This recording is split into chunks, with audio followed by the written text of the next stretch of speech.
Welcome back to the latest episode of the Huddle. I'm Marc Ross, and this week we're going to explore the departure of the Trump administration as well as the incoming Biden administration.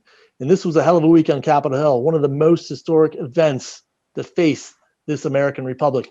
Normally at this time of year, we'd be celebrating, getting ready for the inauguration, a day when many Americans gather together on Capitol Hill to celebrate the beauty of the Constitution and democracy. But this week, we saw something totally different. A riotous mob took over Capitol Hill, and democracy is at an all-time low here in the nation's capital.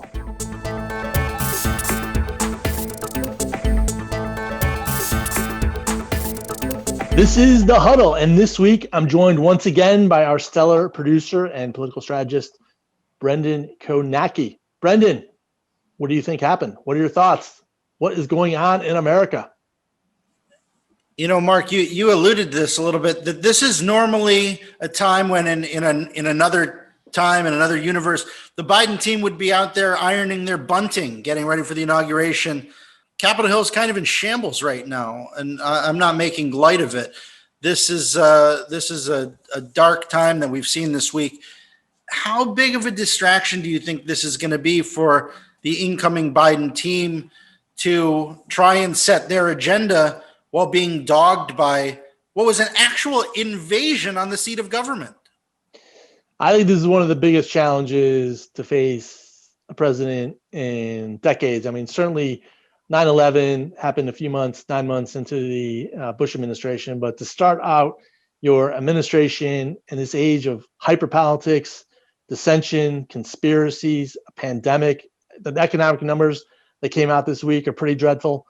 It is a full-on major situation, and Biden is putting together his team. I think the only blessing is that Team Biden is really made up of people who've worked in government before, have got a better sense of what to do, understand the wheels of government, and can probably hit the ground running. But I don't really envy the position they're in at all. I thought this was almost going to be like a second Christmas for them. Both Senate seats in Georgia tilt to the Democrats, that this looked like it was going to be an opportunity for the Biden team. And then one day later, we saw a real shadow fall over this start of things. You know, we know history-wise, this is the first time that the U.S. Capitol's been under siege since the War of 1812. How do we, as a society, as the nation's capital, how do we bounce back from this?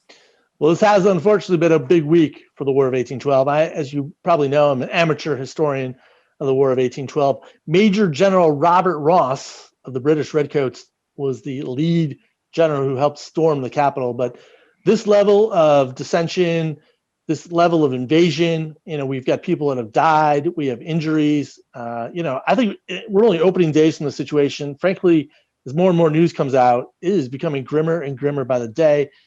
Frankly, as I was talking to you earlier, I'm in a bit of shock, really processing this. It's really hard to fathom, especially, both of us have spent so much time on Capitol Hill and for various functions, working for elected officials.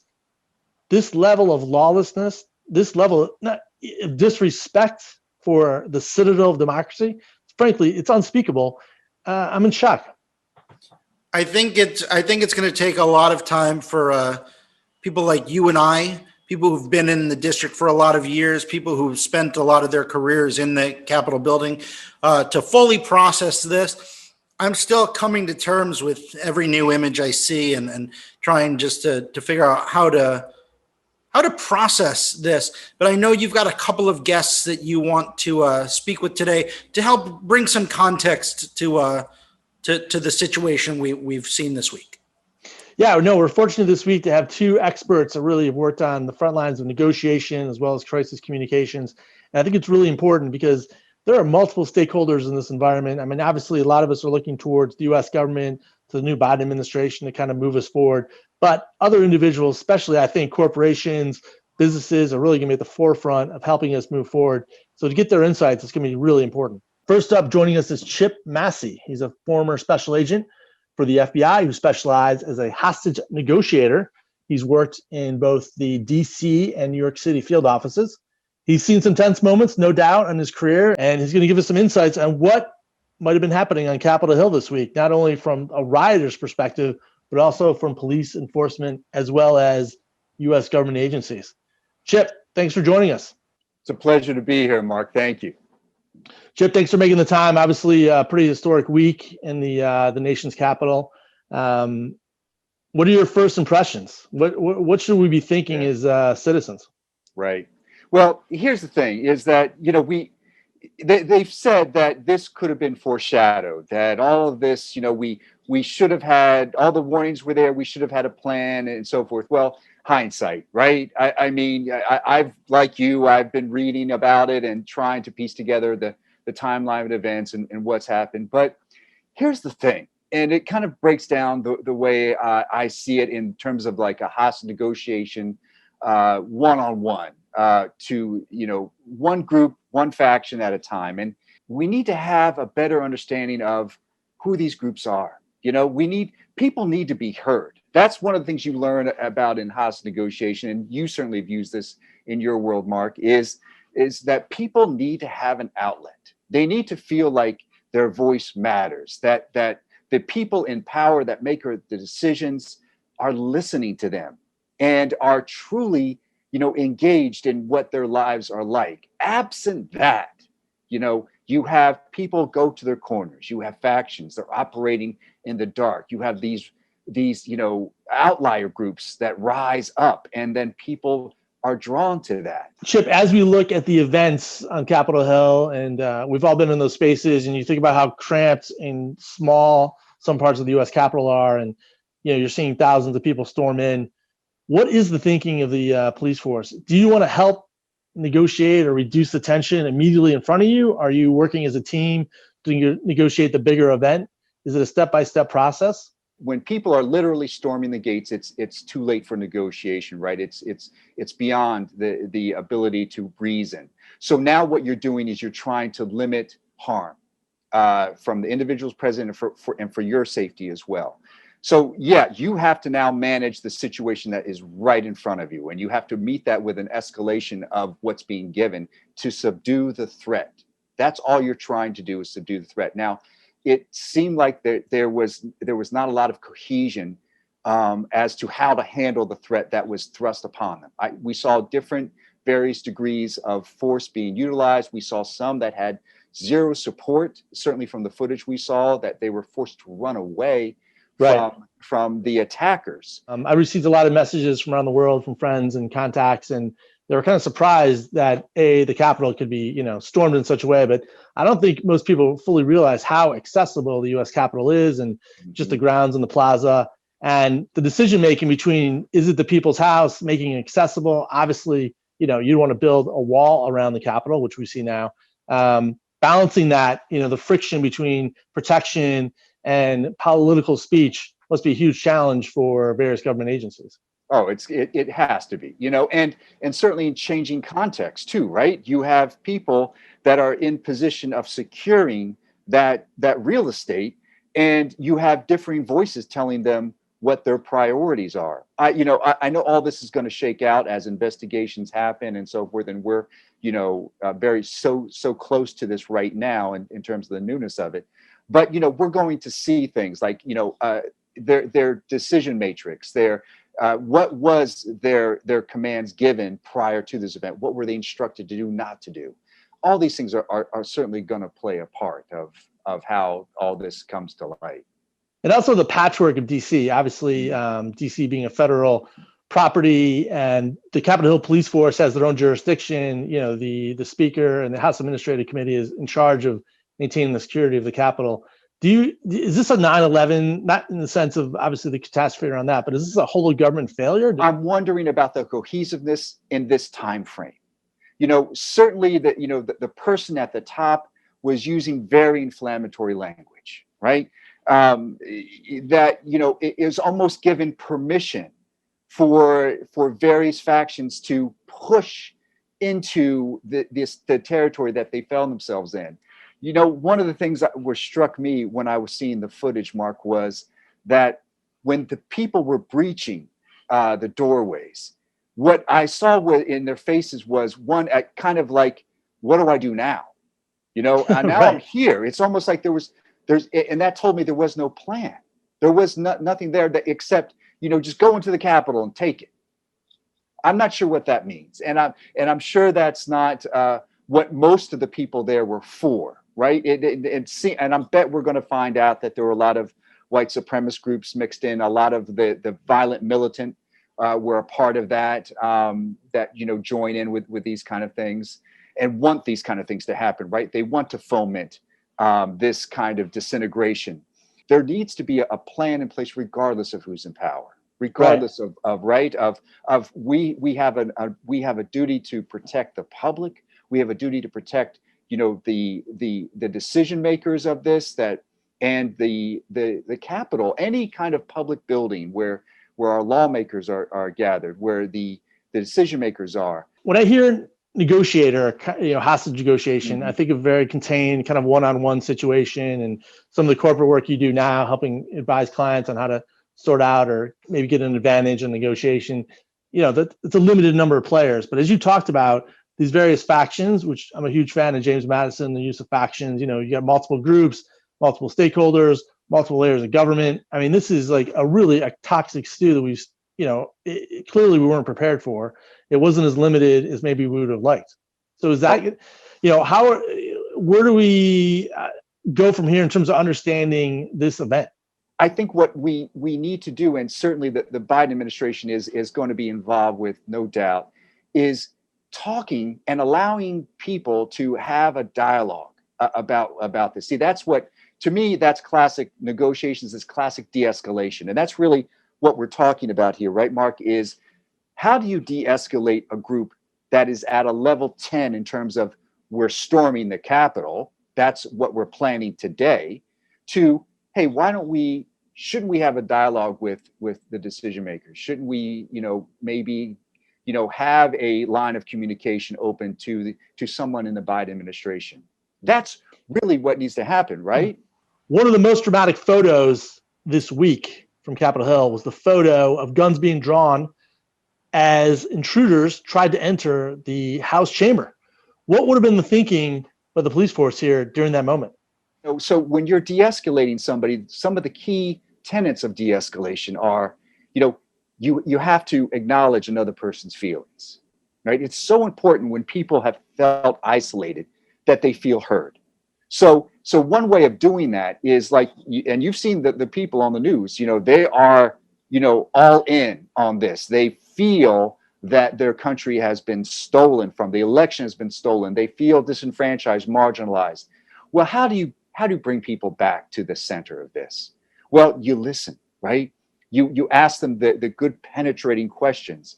But more than that, you acknowledge the emotion that's present, because people don't storm a Capitol because it's logical, right? Nobody's doing that on logic. They're doing it based on an emotion. And if you touch into that emotion, you say, you sound like you really feel, marginalized here. You feel maybe disenfranchised. You tie into that, allow them to talk about that, and you show that value, you validate their concerns, their worries, right? And you begin to open up that element, and so many good things will happen. Their level of anxiety, of confusion, of just that tunnel vision, Mark, right? That we all know exists. All that comes down. And that's when they're able to bring it down to, say, from a 10 to a 5 level, say.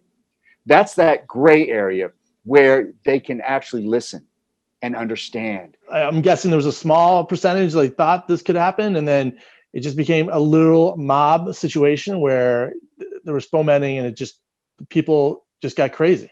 Yeah. In the reports that I've read, just like everybody else, I see it sounds like that the larger group in place was listening. They were, the audience there for the various speakers. I think they called it Save America.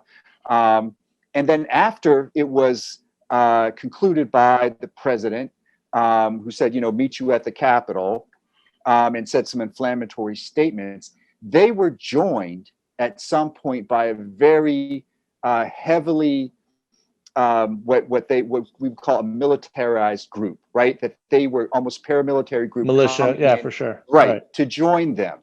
And they had an agenda. Right. Their agenda was they're going to go in. right? That they were going to wreak havoc. Interesting. So I think and all this again will be sussed out as time goes by. But again, when that mob mentality takes over, Mark, and then people are kind of pushed in to the sea that's moving toward this event, and all of that they're all caught up in it, and that's a different animal.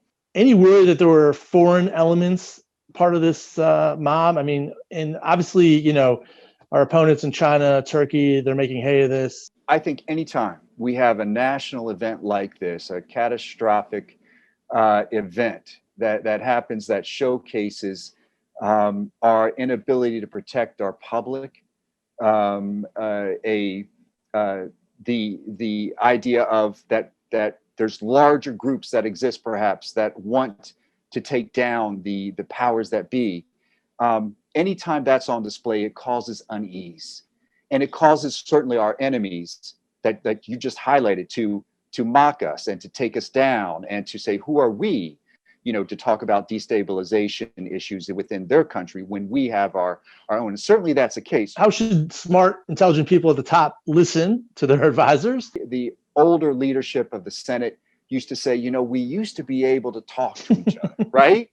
Gone is that day, it seems like.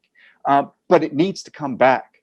We have to let go of these old trappings of, well, they belong to that faction, so they're wrong and they're evil. Instead, we have to bring back the idea there's wisdom in hearing and compromise, in the things that matter for the leadership of this country. So that's one. The other thing about how then does his cabinet does this new administration then begin this? It's simply by making those conversations, of picking up that phone and calling, the person on the other side of the aisle and having a meeting, sitting down over a lunch, that used to happen. Again, those things I heard were disappearing. It is only in the listening and understanding, you're not the demon I thought you were, facing that and understanding the differences that exist, and that, we're still Americans. We're still on the same team. I love it. America's it's a hell of a country. We're all lucky to be here. And yeah, we're all on the same team. It's a good reminder. Exactly. Chip, thank you so much for taking the time. Thank you so much, Mark. It was a pleasure. Next up on the Huddle, we're joined with Adele Cehrs, who is a crisis communications expert and has advised dozens of CEOs through many challenging and turbulent situations. We really want to talk to her about the intersection between U.S. government, the White House, corporations, CEOs, and really how to communicate in this hyper-political environment. So Adele, thanks for joining us. Thank you for having me, Mark. Pleasure. What do you see? I mean, this has been such a historic week. It's hard to believe it's only the opening days of January. Presidents and administrations, they obviously hope to set the narrative, set the communication for the week. But a lot of situations, the White House, when it reaches them, it's problems that they never planned, they didn't expect, or certainly hope they didn't have to plan for. What do you see some of the biggest challenges for Team Biden as we're opening this opening year of 2021?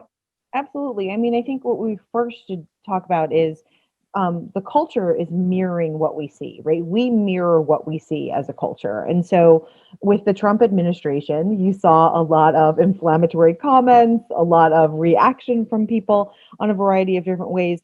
And that sort of brings us into this idea of what's the neuroscience behind all these things? We closely mirror another person's actions, feeling, pain, empathy. And I think what you're seeing is like a neural reaction from some of these people who are, who are Trump supporters, who really desperately do not want what happened with Biden getting elected to actually take hold, right? So you're seeing this like huge resistance. And I think that triggering is something that the Biden administration is really going to have to, tread lightly in dealing with, right? They're going to have to come out with the right voice, pitch, tone, cadence, like timing. That's going to be a really difficult battle, I think, from just a communication standpoint. So really exciting time to be in communications and political communications really right now, right? I mean, it's fascinating. So I really like some of the Biden administration's already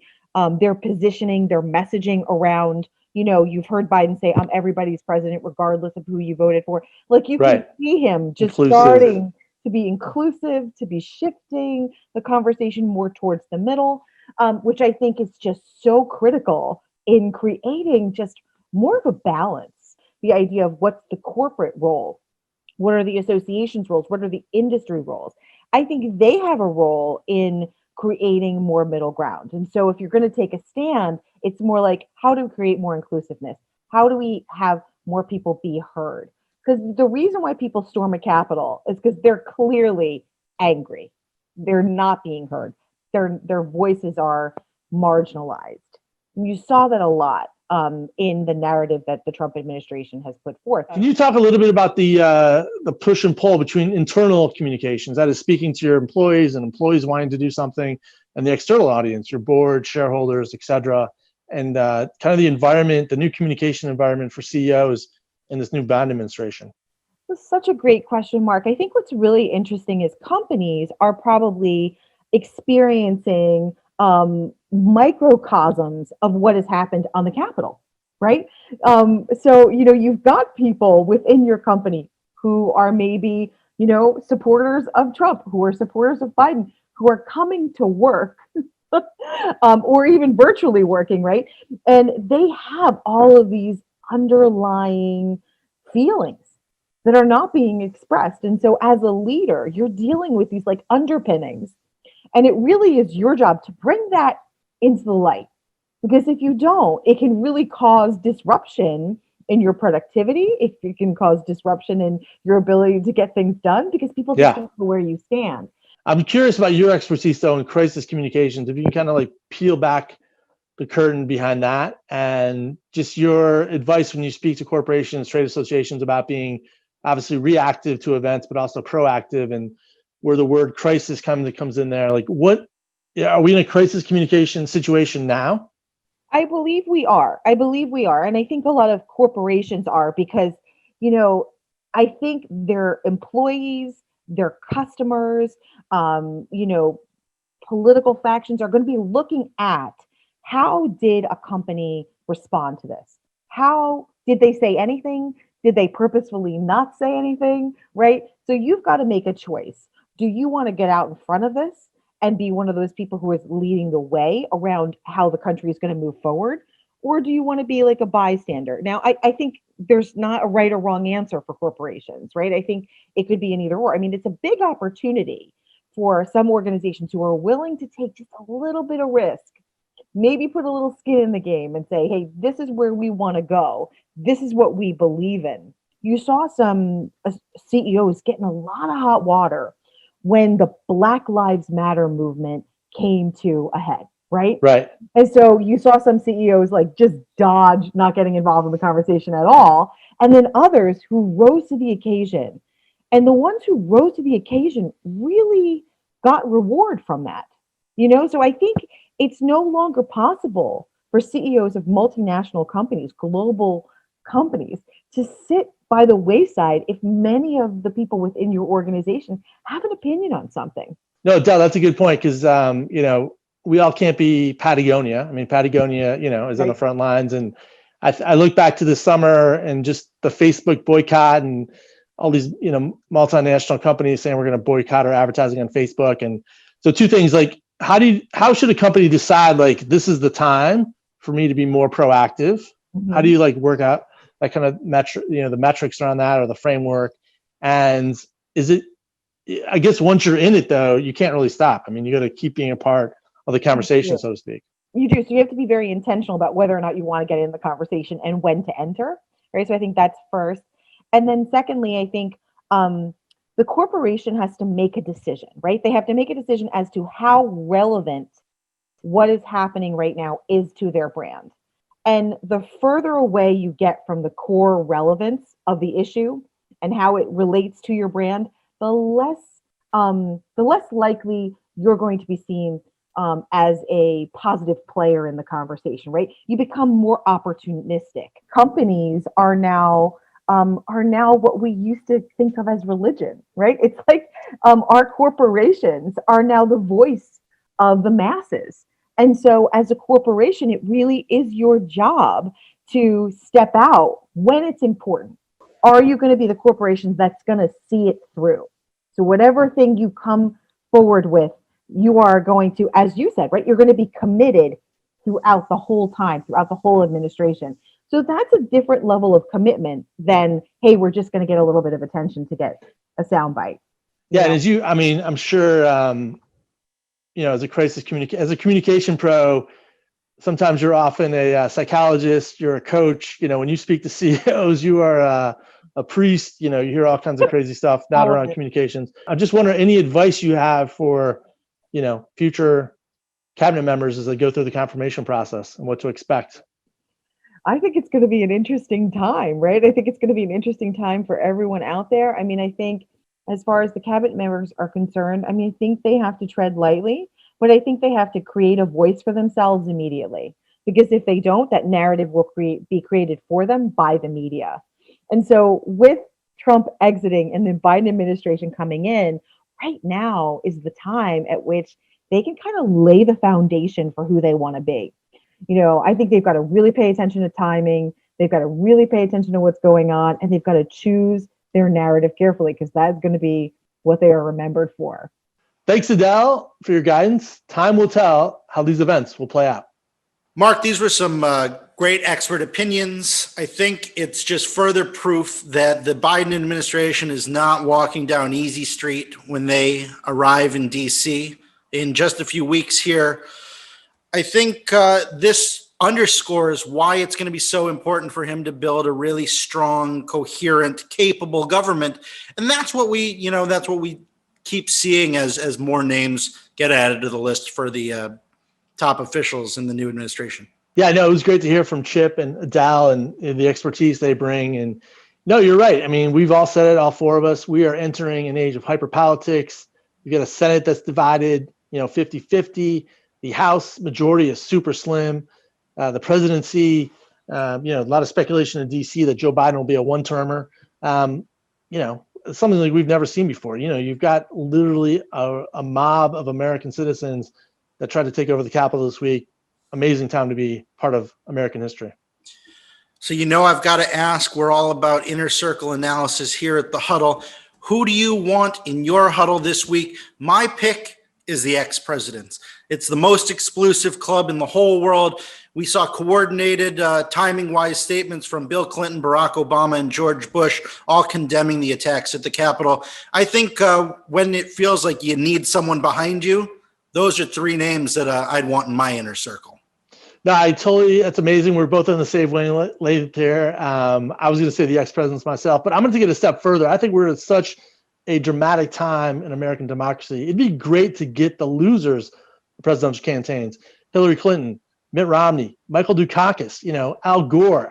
Really, the continuity of government, the ability for the peaceful transfer of power is something that not only American citizens need to be reminded of and cherish, but the rest of the world needs to see that, hey, we're not messing around. This is certainly a dark time in our history, but we have a long history of peaceful transfer of power. The losers, the winners, we've all come together to move the country forward.